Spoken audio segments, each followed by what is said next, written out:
Assalamualaikum warahmatullahi wabarakatuh. Perkenalkan, nama saya Arya Syari Triyudhistira, NPM 19.101.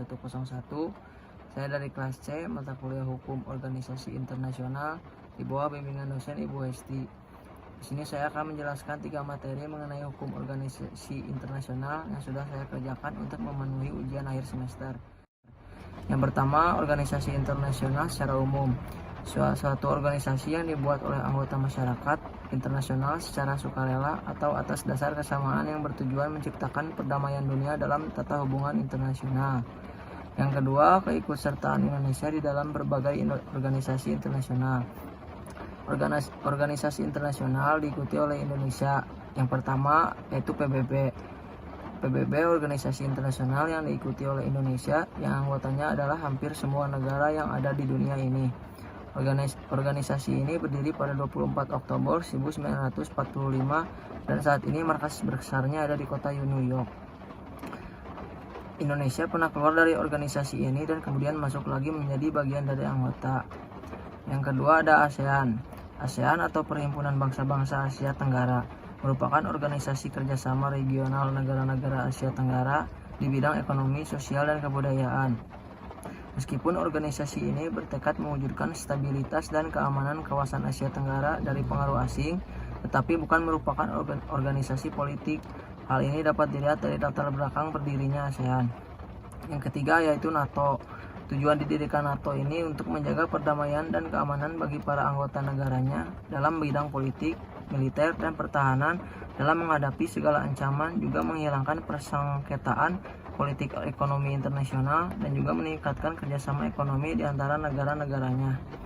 Yang ketiga yaitu penting atau tidak pentingnya Indonesia ikut serta di dalam organisasi-organisasi internasional terkait manfaat bagi kesejahteraan masyarakat Indonesia. Menurut saya itu penting dengan keikutsertaan Indonesia dalam organisasi-organisasi untuk yang pertama meningkatkan hubungan persahabatan antar negara. Diketahui setiap negara memiliki hubungan antar sesamanya. Untuk menghindari konflik yang terjadi pun mereka melakukan sebuah kerjasama internasional. Yang kedua, menjaga perdamaian dan keamanan dunia. Mengingat perang yang sangat sempat terjadi pada masa lalu mampu mengacaukan dunia dalam segala aspek dan berbagai bidang yang dimiliki tiap negara.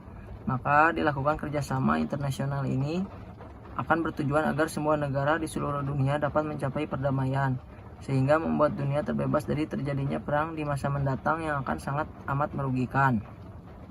Yang ketiga yaitu meningkatkan kemajuan dalam berbagai bidang merupakan tujuan kerjasama internasional berikutnya. Adanya kerjasama internasional yang dilakukan diharapkan dapat memajukan seluruh negara yang ada di dunia. Diharapkan dengan adanya kerjasama internasional ini, negara dunia akan maju secara merata dalam berbagai bidang, tentunya dengan melakukan kerjasama internasional di bidang teknologi, ekonomi, pendidikan, dan masih banyak yang lainnya. Yang berikutnya yaitu melengkapi kebutuhan negara. Seperti diketahui, tiap negara mempunyai iklim serta keadaan alamnya yang berbeda-beda. Hal ini termasuk kondisi geografisnya pula yang akan mengakibatkan kebutuhan pada setiap negara juga berbeda. Dan menurut saya sendiri, suatu negara itu tidak dapat berjalan sendiri tanpa bantuan dari negara lain. Tidak menutup kemungkinan jika Indonesia berjalan sendiri akan baik-baik saja. Pasti ada saja kasus yang akan terjadi menghadapi Indonesia, mau itu dalam aspek politik, ekonomi, sosial, pertahanan, dan keamanannya. Contohnya pada saat COVID-19 ini, UNDP, WHO, dan IOM menyediakan total 33 ventilator selama 4 minggu dengan perkiraan biaya $762.460 Amerika Serikat. WHO akan berkontribusi 27 ventilator didukung melalui kemitraan dengan pemerintah Jepang, dan masing-masing 3 dari IOM dan UNDP. Operasi pengadaan logistik dilakukan oleh UNDP. Pengiriman ini adalah bagian dari upaya bersama oleh 3 organisasi PBB untuk memberikan bantuan kepada pemerintah Indonesia untuk menanggulangi COVID-19. Sekian dari saya, mohon maaf bila ada kekurangan. Wassalamualaikum warahmatullahi wabarakatuh.